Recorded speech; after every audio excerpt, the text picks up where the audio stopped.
Praise the Lord. जय मसीह की खुदावंद के नाम की महिमा हो। और कलाम में जाने से पहले सभी मसीह भाई बहनों को जय मसीह की खुदावंद का आशीष आपके जीवन में हो। और आज का जो प्रकाशन जो प्रभु ने मुझे दिया है वो मत्ती की पुस्तक से है। मत्ती की पुस्तक 21वां अध्याय और 18वीं आयत में अगर आप ऊपर की तरफ हेडिंग देखेंगे तो उसकी हेडिंग है फल रहित अंजीर का पेड़।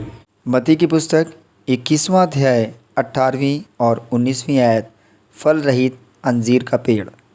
18वीं आयत में लिखा है, भोर को जब वह नगर को लौट रहा था तो उसे भूख लगी। 19वीं आयत में लिखा है, सड़क के किनारे अंजीर का एक पेड़ देखकर वह उसके पास गया और पत्तों को छोड़ उसमें और कुछ न पाकर उससे कहा, अब से तुझ में फिर कभी फल न लगे। और अंजीर का पेड़ तुरंत सूख गया। भोर को यीशु मसीह कहीं से लौट रहे होंगे, कहीं गए होंगे और वापस आ रहे थे। तो हो सकता है कि जिस तरह से हम लोग को बहुत भूख प्यास लगती है या थकावट महसूस होती है, उसी तरह यीशु मसीह को भी भूख लगी होगी या बहुत थकावट महसूस हुई होगी। और उस वक्त वो एक अंजीर के पेड़ के पास में गए, क्योंकि ऐसे हम लोग को भी जब भी कहीं रास्ते में कुछ होता है तो एनीवे जो भी पॉसिबल होता है, जो पॉसिबिलिटी होती है, हम उसी पे ही डिपेंड होते हैं। अगर कोई फल मिल जाता है तो हम उसे खा लेते हैं। हर जगह तो खाने की जो सुविधा होती है वो हर जगह नहीं मिल सकती है।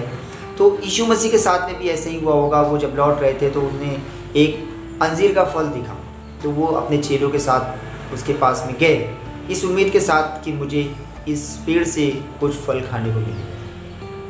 लेकिन पत्तों के अलावा उन्हें उस पेड़ में कुछ नहीं मिला। तो यहाँ पे उन्होंने जो बोला कि आज के बाद इसमें कभी फल न लगे, शायद एक क्रोध को दर्शाता है, गुस्सा को दर्शाता है, नाराज़गी को दर्शाता है। बहुत तकलीफ हुआ होगा उन्हें। सच में हमारे और आपके जीवन से भी अगर फल नहीं आता है तो उसे खुशी तो कोई मिलेगी नहीं, या हम उसे कोई खुशी तो देते नहीं। मैं आपको एक एग्जाम्पल दूं, जब आप काम काज से वापस घर आते हो, तब आप जब बहुत थके हुए होते हो, फ्रेश हो जाते हो थोड़ी देर के लिए, उसके बाद आप सबसे पहला काम क्या करते हो? कभी कभी कुछ विश्वासी भाई थोड़ा न्यूज़ चैनल खोल लेते हैं, कुछ सीरियल टीवी सीरियल चल रहे हैं उसमें थोड़ा सा मन लगाते हैं, कुछ मूवी देखने लग जाते हैं और उनका मतलब है कि थोड़ा सा हम रिलैक्स हो जाते हैं। तो मैं आपको बता दूं, अगर आप रिलैक्स इस तरीके से हो रहे हैं तो मेरे भाइयों और मेरी बहनों, आप गलत ट्रैक पे चल रहे हो। ये संसार और इस संसार की जितनी बातें हैं, अब हम इसके लिए तो नहीं है ना, हमारे परमेश्वर ने हमारे लिए इसलिए बलिदान दिया है कि हमारा जीवन उनसे जुड़ा रहे, ना कि इस संसार से। अगर फिर भी हम अपनी सुख सुविधाओं के लिए इस संसार से मन लगा रहे हैं, संसार और संसार की चीज़ें, टीवी देख रहे हैं, टीवी सीरियल देख रहे हैं, थोड़ा सा रिलैक्स हो रहे हैं, तो क्यों ना हम बाइबल के वचन से रिलैक्स क्यों नहीं होते हैं? हम ऐसा भी तो कर सकते हैं, बहुत थके हैं, अपना फ्रेश हुए, थोड़ी देर परमेश्वर के कलाम को उठाया, उसको पढ़ा, तो ये तो लगा कि हाँ परमेश्वर के साथ समय बिताया। लेकिन ये नहीं समझ में आया कि हम बहुत थक गए हैं तो हमने टीवी ऑन किया और कोई भी मूवी चल रही है, वो जो भी हमको दिखा रहा है वो हम देख रहे हैं। अच्छा नहीं लगा, स्क्रॉलिंग कर दिया जैसे मोबाइल में करते हैं, दूसरा चैनल आ गया, वो भी नहीं अच्छा लगा, तीसरा चैनल लगे। ऐसे करते करते अब बहुत सारा समय बिताते हैं। कुछ चीज़ें शैतान ऐसी दिखाता है जो हम उसको देखते रह जाते हैं। कुछ मूवी चल रही है, हम ये नहीं कह रहे हैं कि सब चीज़ें आप गलत देखते हो, लेकिन मेरा कहने का मतलब ये है कि whatever you are doing, आप कुछ भी कर रहे हो, लेकिन अगर आप परमेश्वर के वचन से हट के कर रहे हो तो आप में फल नहीं लगेगा, या फल आपका चुरा रहा है शैतान। अभी भी सचेत हो जाइए, मेरी आवाज़ को ध्यान से सुनिए।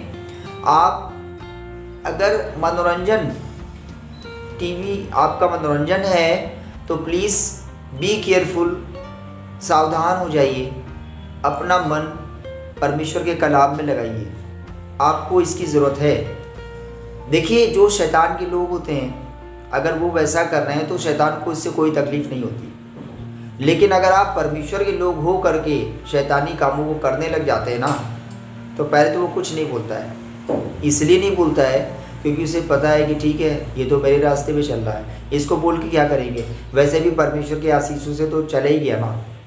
लेकिन जब हम फिर वापस कलाम में आते हैं तो हमें वो ब्लेसिंग नहीं मिलती है, क्योंकि ऑलरेडी हम खुद उसे खो चुके हैं। तो प्लीज़ आपसे मेरी ये रिक्वेस्ट है कि कष्ट तो होता है, त्याग करना पड़ेगा आपको बहुत सारी चीज़ों से मन लगाना पड़ेगा। मैं ये नहीं कह रहा हूँ कि बहुत सारी चीज़ें ख़राब है, बच्चा कार्टून नेटवर्क देख रहा है मेरा, मैं सुना चलो ठीक है, टाइम बिता रहा है, थोड़ा सा देख लेते हैं, थोड़ा सा कर रहा है, करने दो।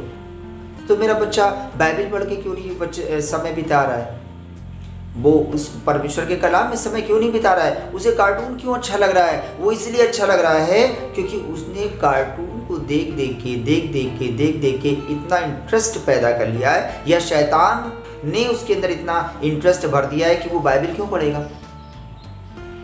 उससे अच्छा तो कार्टून मूवी लगेगी ना। तो जैसा हम बनाएंगे वैसे ही तो हम आगे पाएंगे। आप जो बोल रहे हैं ना वही तो काटोगे ना। अगर यीशु मसीह हमारे पास में आता है और हमको लेने के लिए आता है, तो अगर हमारे अंदर कुछ है ही नहीं तो उसे तो वही चीज आएगी ना कि जाओ आज के बाद तुम्हें कभी फल ना लगे। तो वापस आ जाइए। मैं बहुत शॉर्ट में मैंने आज का वचन पढ़ा है, एक्सप्लेन किया है, आप मेरी बातों को समझ गए होंगे, आप मुझसे ज़्यादा समझदार हैं।